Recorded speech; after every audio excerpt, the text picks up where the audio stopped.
A kind waitress paid for an old man's coffee, never knowing he was a billionaire, looking for his future wife. The town of Willow Creek was the kind of place you could miss if you blinked while driving by. It had one gas station, a small grocery store, and a humble little diner named Annie's Place, where the jukebox still played 80s hits and the coffee was always hot.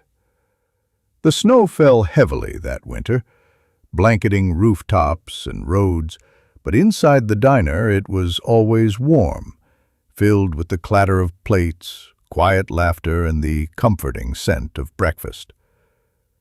Lily worked the morning shift. She was in her mid-20s, with long brown hair she often tied into a ponytail and soft eyes that had seen too much for someone her age. Her life had been one challenge after another. Her mother had suffered a stroke 2 years prior, leaving her unable to work or care for herself. Lily had given up her college education to come home, take care of her, and work full-time. Every morning at 5:30, Lily opened the diner, served regulars with a smile, and by night she cooked, bathed, and cared for her mother. Her world was small and difficult, but she held on to it with quiet strength. It was a Tuesday when she first saw him. The diner was nearly empty that morning, just a couple of old men drinking black coffee at the counter, and a young mother with a toddler in the back booth. Then the bell over the door jingled, and in stepped an older man. He was tall, maybe in his 70s, with a long gray beard and heavy worn boots. His coat was outdated, his hat pulled low, and he carried himself like a man used to walking alone. He sat in the far corner, away from the others, and when Lily approached, he spoke in a quiet, raspy voice. "Just a coffee, please. Black." She nodded and returned with the coffee moments later. "Anything else?" He shook his head. "This is more than enough." For the next hour, he sat silently, sipping his drink, occasionally glancing out the frosted window as snowflakes spiraled down. When Lily brought the bill, a mere $2.15, he reached into his pocket, pulled out some change, and frowned. "I'm sorry," he said, avoiding her eyes. "I thought I had enough. I'm $1 short. I can come back later, or maybe help with dishes if you want." Lily smiled softly. "Don't worry about it. It's just a coffee. I'll cover it." She walked away before he could protest. She had been in his position before, counting coins, apologizing. $1 wouldn't ruin her day. She even brought him a small blueberry muffin from under the counter and placed it beside his cup. "This too?" he asked. "It was going to be thrown out by closing time. Better you enjoy it while it's fresh." He watched her with a strange, lingering look, his weathered face unreadable. "Thank you, miss. Most people wouldn't have done that." "Maybe they should," she replied. He left quietly, but not before leaving a napkin on the table with a note. "Thank you for seeing me. Not many do."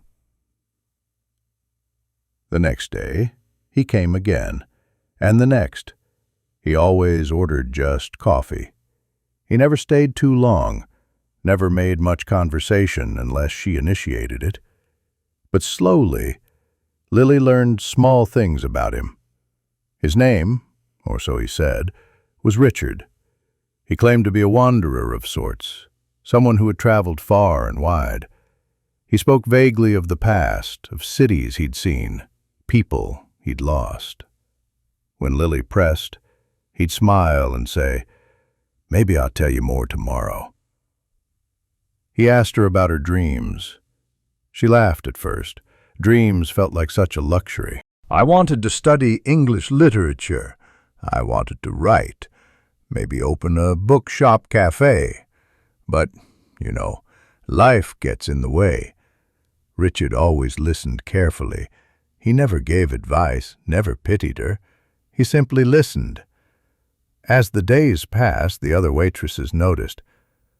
"Your old man admirer is back," one of them joked. Lily would smile, but deep down she appreciated his presence. There was something comforting about Richard, something solid. Then, one morning, he didn't come. Not that day, not the next, nor the one after that. A strange worry settled over Lily. She checked the local paper for obituaries, scanned the streets as she walked home, but there was nothing. A week passed, then two. She told herself he was just a traveler. Maybe he'd moved on to another town. Still, his absence left a strange void. Exactly 3 weeks later, a black car pulled up outside the diner. The kind of car that didn't belong in a small town like Willow Creek. A woman in a tailored coat stepped out and walked through the front door. She scanned the room, then approached Lily. "Lily?" the woman asked. "Yes?" "Mr. Richard Belmont requests your presence at Belmont Estate. He asked me to deliver this." She handed Lily an envelope. Inside was a formal invitation embossed with gold. "I think there's been a mistake. I don't know any Richard Belmont," she said.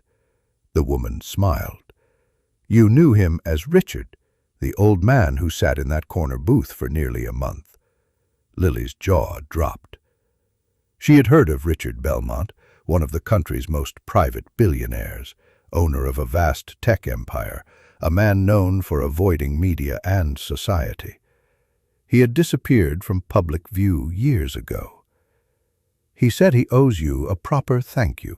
He explained his journey, how he'd spent 2 years traveling the country in disguise, searching for authenticity, for someone real. And then he found Lily. "I want to offer you 3 things," he said. "A scholarship to return to college and finish your degree, a position running a new literacy foundation I'm funding, and finally, the chance to know me, truly, not the billionaire, but the man." She sat in stunned silence. "I don't expect anything," he added quickly. I would like the chance to see where this goes." She gave him a coffee. He gave her a future. And together, they built something even money couldn't buy. Love born from kindness.